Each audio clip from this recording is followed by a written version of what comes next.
A date which will live in infamy.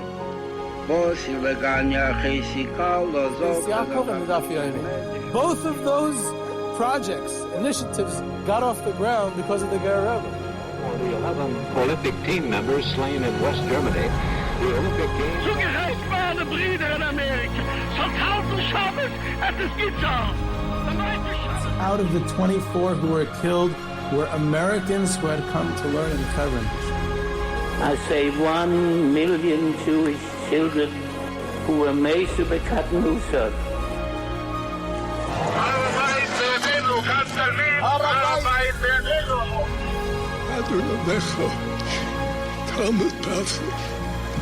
Whoever heard such beautiful words?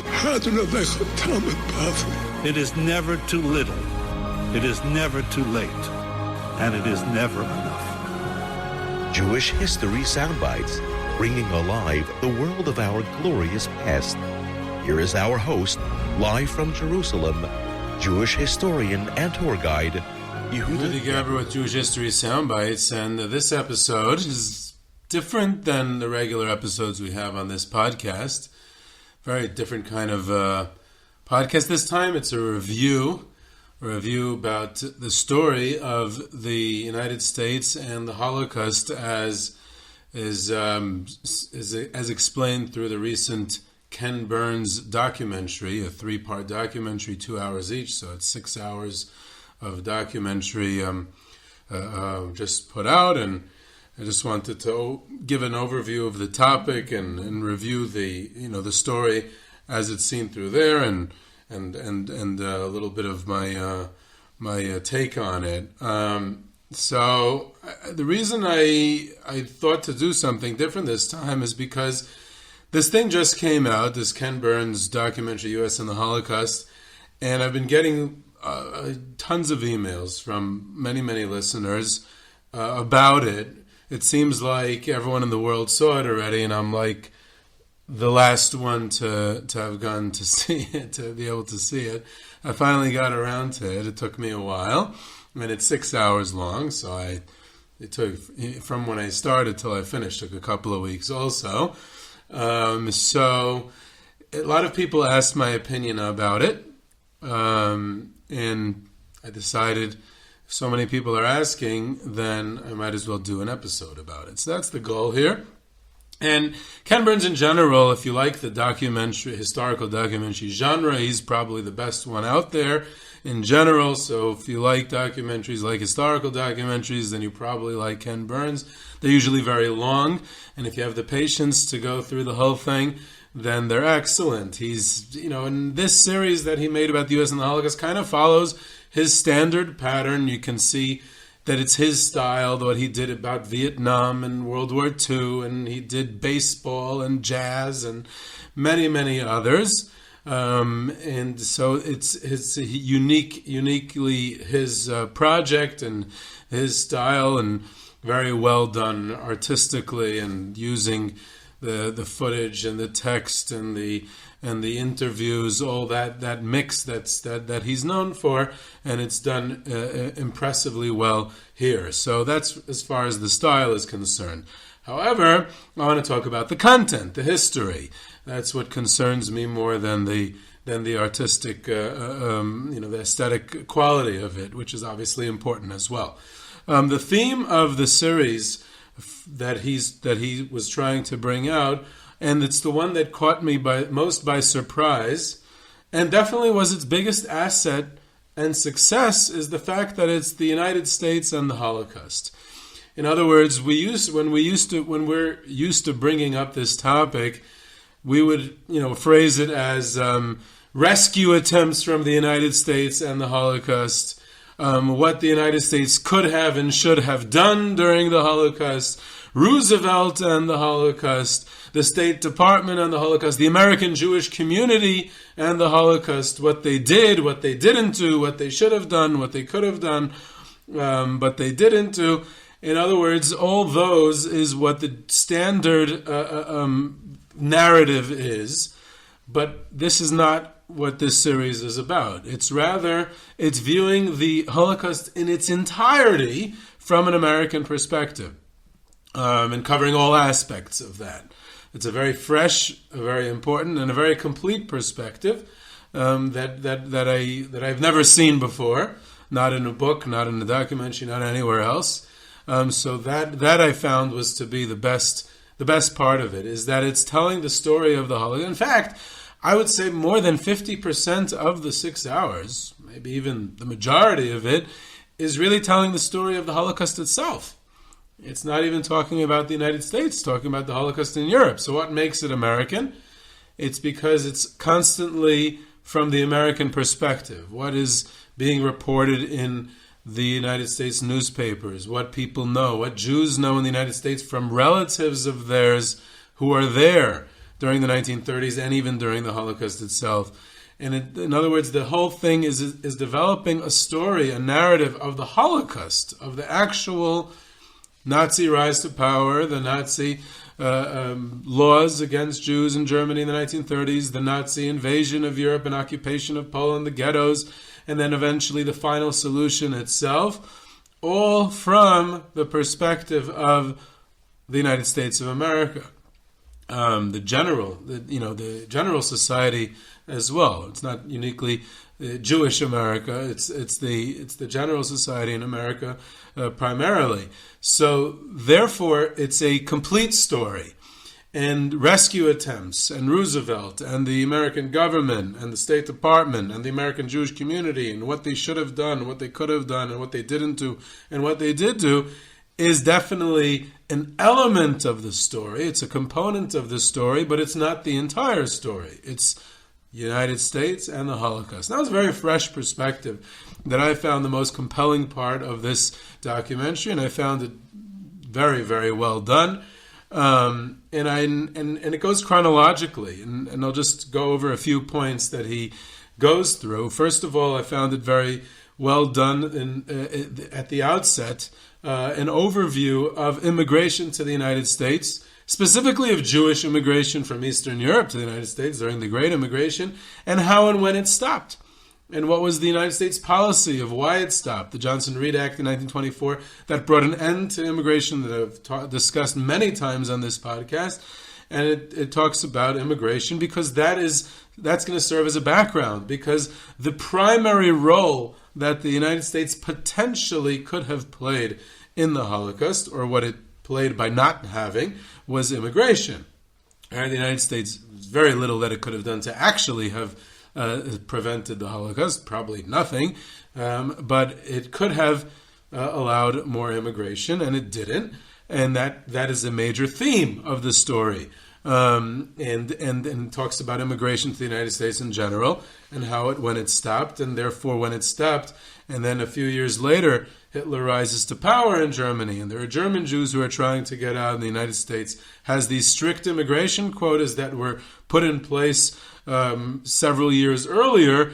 That becomes a story of the United States and the Holocaust, because then there's this struggle for immigration. There are these German Jews trying to get out. There's also later on Eastern European Jews trying to get out. There are the relatives of those Jews who live in America, who came during the Great Immigration earlier, before their relatives were unable to get out, and they're trying to help them, and they're signing affidavits, and they're lobbying officials, and they're corresponding with their relatives and sending them money, and there's this struggle of how to get in. So the immigration story already serves as a backdrop to the whole story. Another perspective that I found fascinating that is usually overlooked, but I have discussed it myself in the past, and I've seen it in museums, I've seen it in books, it is brought up, but it's usually overlooked, is how the Eugenics Movement is popular in the United States during the late 1800s and early 1900s. How the idea that there are certain parts, like a social Darwinism, as it were, of survival of the fittest, and certain parts of the population are less fit and less, they should be sterilized, they should be made infertile, they should be institutionalized and forced sterilization. That is legal in the United States. That is done in America, in most states, if not all, at the time. And then there's the Jim Crow laws, other racist United States policies internally in America to its own citizens, separate but equal, Plessy versus Ferguson, and the idea of segregation. And that all, of course, exists, and that's a component of American history. What the documentary brings out, and I've seen before, and I'm happy they brought about, is how this environment serves as an inspiration for Hitler, the Nazi Party, and Nazi ideology. It's an important subject because it's usually overlooked. The fact that U.S. racist policies, Jim Crow laws, Eugenics Movement, Eugenicist Movement, however you pronounce it, serves as an inspiration for Hitler and the Nazi Party is a fascinating subject. He looks to America as like, wow, they're doing it right there. They're doing eugenics. The government is intervening in forced sterilization for unproductive segments of the population. They're segregating segments of the population based on race. Therefore, the Nazi Party can do the same thing for whoever the Nazi Party decides is not an important integral part of the Aryan race. So that's a good story as well, which is brought out in this documentary. Another story that comes up is anti-Semitism that exists in the United States. And anti-Semitism spills over into anti-immigration, xenophobia, isolationism. There's people like Henry Ford, Father Coughlin, Charles Lindbergh, the American Firster movement, and how the anti-immigration, the American isolation, want to be concerned with the affairs in Europe, leads to anti-immigration. We don't want foreigners. It's the Great Depression. We don't want them taking our jobs. We don't want these people coming in. And it crosses over, it overlaps with anti-Semitism because it's German Jewish refugees and eventually other Jewish refugees who are the ones that are undesirable elements, and they become part of the anti-immigration. And the idea is, even if the U.S. joins the war, it's joining the war to save Jews. So the American First movement, the Isolationist movement, is essentially anti-Semitic because they don't want to get involved in European affairs because it would just be to help Jews. And what's even more ironic is that Roosevelt himself, who wants to join the war on England's side, is accused of being pro-Jewish. So that would be a surprise to many Jews today. Anyway, the Jews then definitely were supportive of Roosevelt across the spectrum. That Roosevelt was accused of such. So that's a story as well. It focuses through interviews and through documentation also on Jewish American immigrants and their concern for their relatives back in Europe. And again, sometimes it's overlooked because most American Jews were recent immigrants. Recent as in the last 50, 60 years.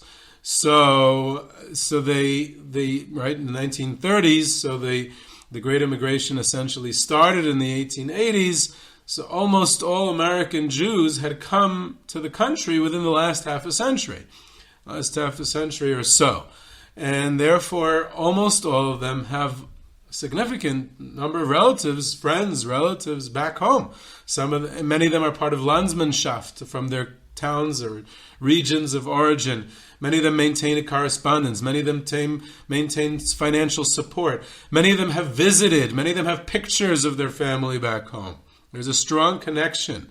And as things get worse in Europe, there's this first concern, attempting to help them, trying to get them out. And then later on, there's this guilt that we didn't do enough. And as soon as they find out what happened to them. And that's a Jewish American story. And that, again, is a story of the U.S. and the Holocaust, which is a story to bring out about how there's this, again, on the micro level, talking about individual American Jews. I'm not talking right now about American Jewish organizations and what they tried to do, because that's a story as well. I'm talking about individual Jews, individual families. and their individual relatives back home. And this becomes part of the story of American Jewish life. Part of the history of American Jewish life is what they tried to do for their relatives and were ultimately, for the most part, in most cases, unfortunately, unsuccessful. And then what happens because of that? There's this guilt, there's this concern, there's this, what we could have done more. And then if we get back to the macro level, to what the American government itself, the Roosevelt administration, the State Department, Congress, the American people, in the 1930s, as they're hearing more and more reports of Hitler's rise and power in the Nazi Party in Germany, Nazi Germany, throughout the 1930s. So there's a refugee crisis, and the question is, should the U.S. lift its quotas or not? And the documentary discusses the Evian Conference in southern France in July 1938. So one important point is that the Evian Conference takes place before Kristallnacht. Kristallnacht is the same year, 1938, but it's in November.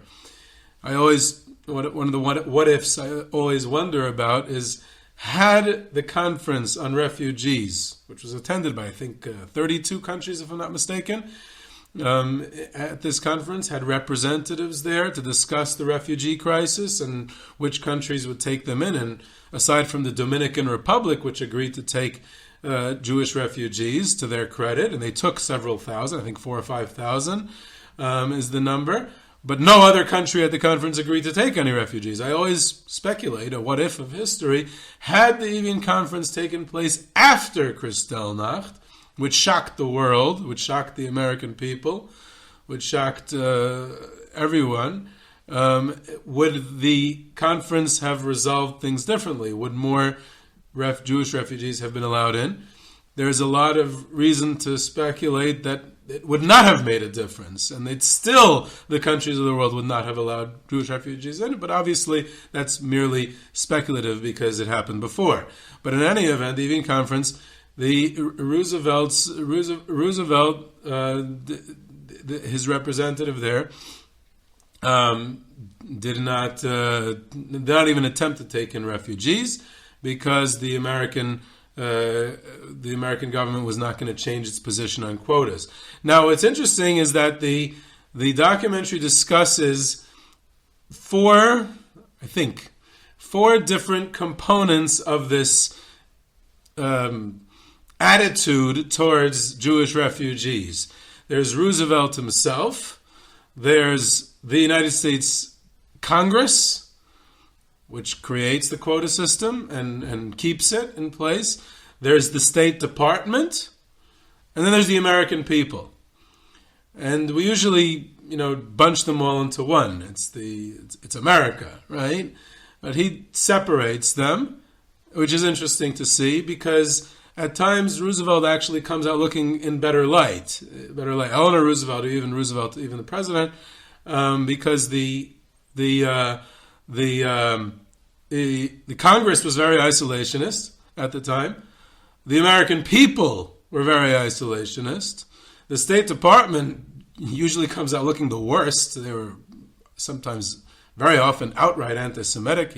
The documentary is extremely critical of Breckinridge Long, the Undersecretary of State, who did everything in his power to prevent immigrants within the quota.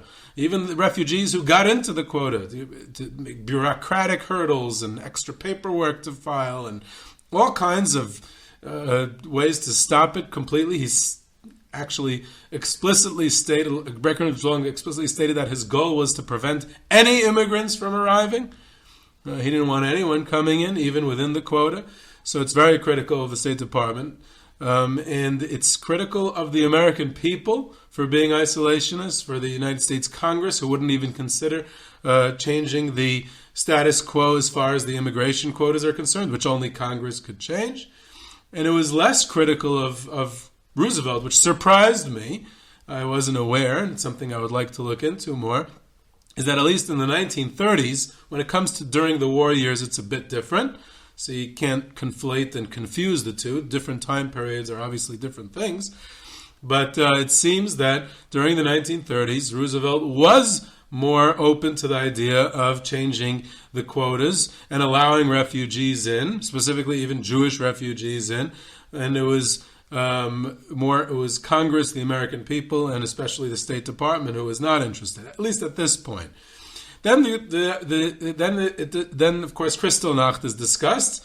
And here was something else I didn't know, that the United States was the only country in the world that pulled its ambassador from Germany in protest of Kristallnacht. Kristallnacht shocked the American people. The newspapers reported on it heavily.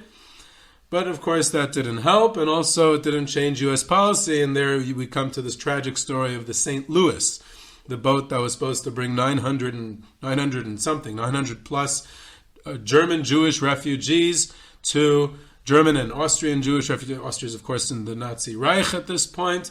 And it's supposed to go to Cuba, and there's a misunderstanding, and not only misunderstanding, it was corrupt Cuban officials who fooled the German Jewish refugees in Germany, and they come to Cuba, and they're not allowed to disembark, and the captain of the St. Louis is actually a German captain, but he's not a Nazi. He kind of has like this compassion to the German Jewish refugees. He does not want to bring them back to Hamburg in Germany, so he brings his ship off the coast of Florida. And U.S. Coast Guard ships prevent them from entering U.S. territorial waters. There's no chance of them disembarking, and it becomes a whole international controversy. And they start to go back to Europe, and in a very tragic ending to the story, but in a certain way, a beautiful Jewish ending to the story. Jewish American organizations act up. It's the Joint and HIAS and American Jewish money and philanthropy that enables a lobbying campaign that by the time they get back to Europe, they do not have to go back to Germany itself. They are divided between four countries, France, England, Belgium, and I think Holland was the fourth one. And that's where they all end up. Many of them, unfortunately, get killed by the Nazis, despite the fact that they weren't returned to Germany, because the Nazi occupation of Belgium and Holland and France ensues later on in the war. So some of them get caught up with the Nazis again later, but at least some of them, I think even the majority of them, were saved because of this project that the Joint was able to do while the St. Louis made its way back across the Atlantic.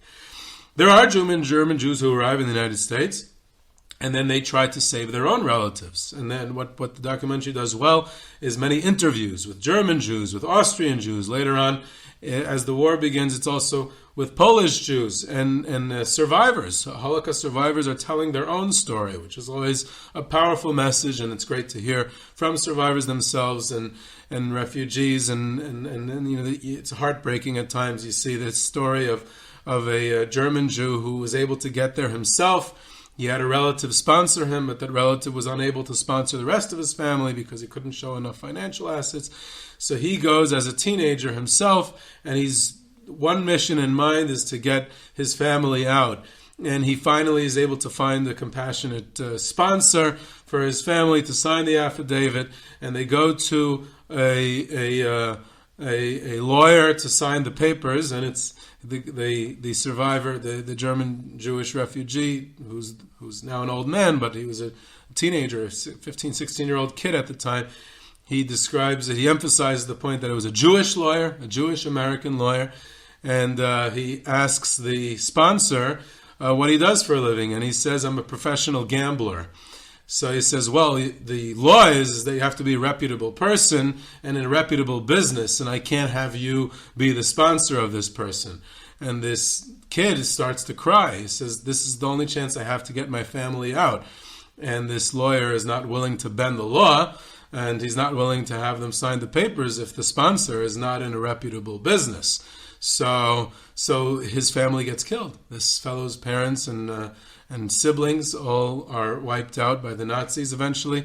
And they interview him throughout the documentary, and he describes how he joins the U.S. military and eventually is in Normandy with the American army, and And since he knows German, so he's used as a translator to interrogate Nazis. So he has this like coming full circle himself. And these interviews with survivors add a lot of color to the story as well, naturally. So, and of course, that's all the 1930s. Then we have the war itself, the outbreak of war and the United States policy of immigration and attempts at immigration to the United States by Jewish refugees, and how the State Department and Breckinridge Long does everything they can to prevent it. The American people are still isolationist. Roosevelt is somewhere in between. There are stories of American heroes, people like Varian Fry, who assist Jewish refugees in escaping France. And they go into that story. So there are some bright spots on the horizon as well. People like Varian Fry who do things like that. Getting Jews out of Nazi-occupied France or Vichy France from the southern France and crossing the border illegally into Spain and getting them across the Atlantic. And then, of course, you have Pearl Harbor and the United States joining the war. News of the final solution arriving in the country and how the story of the final solution reaches America, reaches the American newspapers. It gets into the role of Stephen Wise as a leader of the American Jewish community. And here, it's an interesting thing, and here I would have a bit of a critique on this documentary, is that, number one, it doesn't at all, almost not at all, it mentions the Rabbis' March that was organized by Peter Bergson, which they mention as well, and Peter Bergson's organization, and how they create the Rabbis' March, and has some great footage from the Rabbis' March on Washington in 1943, at the end of in the fall of 1943, right before Yom Kippur, actually. But it does not get into the Orthodox rescue efforts. It doesn't mention the Vad Hatzalah. It doesn't mention any Orthodox Jewish leaders, and it also casts Stephen Wise in pretty much a positive light, which disturbed me a bit because I happen to know that he did not do. He was in awe of Roosevelt. He would not push him to do more. He was not that proactive in rescue efforts. Even though he was outspoken at times, and he did organize rescue efforts at times, but there's definitely a lot of critique on Stephen Wise, and there could have been more spoken about that on the documentary. And instead, it left the viewer with kind of like this, yeah, he was engaged in rescue efforts when no one else was, and it makes him like this, almost like a hero trying to do as much as he can, which I felt like was not the full picture that I would have of Stephen Wise, and especially in his relationship with Orthodox rescue activists or the Bergson group, which was not Orthodox, but they definitely did do lots of rescue, or at least attempted to do lots of rescue. So that would be a critique I would have on this documentary, and of course, you're allowed to have critique, and more nuance would have been in place, and also more of the story of American Jewish organizations doing rescue, more about the Joint, more about the Orthodox, more about these organizations that actually did a lot of rescue work. It gets into the whole story of the Roosevelt administration, the State Department. Eleanor Roosevelt comes up quite often, that she seems to have been much more active and involved in rescue and pro-accepting Jewish refugees and immigration and breaking quotas than either her husband or the State Department. They talk about the whole idea of military victory as the priority. The critical of Roosevelt's Jewish advisors who advised him not to engage in rescue and not to meet with the rabbis by the Rabbis' March. And then it talks about a very important story, the Treasury Department, and how the Treasury Department, headed by Henry Morgenthau, and how they eventually formed the War Refugee Board, and the whole story of John Pele. And as the head of the War Refugee, they bring footage of interviews with Pele himself as head of the War Refugee Board, and how much the War Refugee was able to save at the end of the war, and especially with Hungarian Jewry, and the relationship that the War Refugee Board has with Raoul Wallenberg, who is a Swedish diplomat / spy, but he's really an agent of the Americans, and he's funded by the Americans, both by the Joint itself and by the War Refugee Board, by the federal government, and Karl Lutz, other diplomats in Budapest towards the end of the war.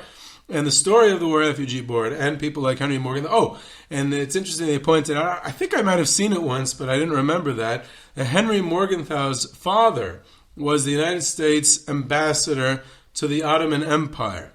And Henry Morgenthau Jr. lived as a child, a teenager, with his family in the Ottoman Empire during World War I. And his father had seen the Armenian genocide and cabled back to the State Department about it.